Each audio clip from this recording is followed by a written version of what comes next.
नमस्कार. आपण इथे आता काय बनवणार आहोत? सर्दीसाठी आयुर्वेदिक काढा.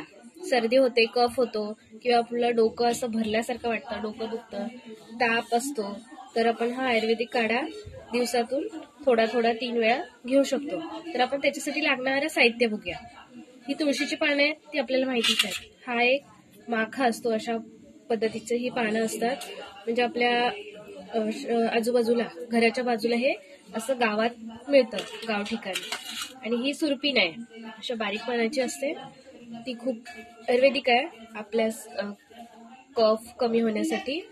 त्याच्यानंतर आपण ह्याच्यात अजून आपण हे घेऊ शकतो, अडुळसा.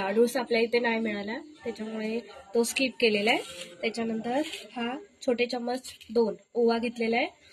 ही एक छोटी वाटी गुळ घेतलेला आहे. आलं घेतलेलं आहे.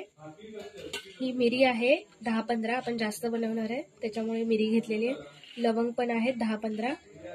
1 चमचा हळद आहे.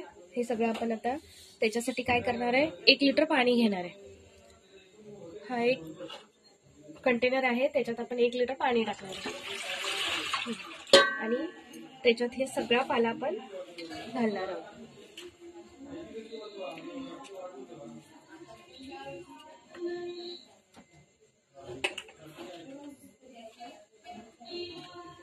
गॅस पेटवायचा आहे.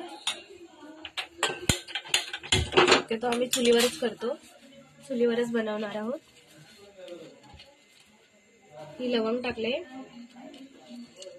मिरी, आलं, हा गूळ टाकलाय, आताच टाकायचा आहे.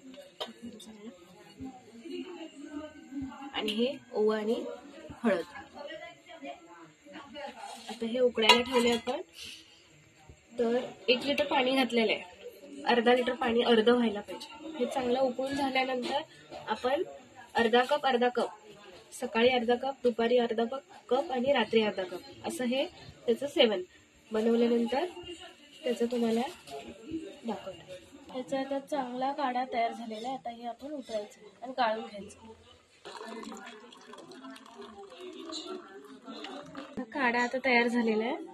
आपण दिवसातून 3 वेळा, आता गरम रात्री झोपताना सुद्धा घ्यायचा आहे, सकाळी उठल्यावर थोडा घ्यायचा आहे आणि दुपारी असं 3 टाइम थोडं घेतलं तरी चालतो. अर्धा कप घ्यायचा. आणि हा काढा फ्रीजमध्ये ठेवला तर 2 दिवसापर्यंत टिकू शकतो. जर तुम्हाला बाहेर ठेवायचा असेल तर 1 दिवस तो होतो. आपल्याला परत हवा असेल तर नवीन करू शकतो आपण तसंच ह्या प्रोसेसने सेम.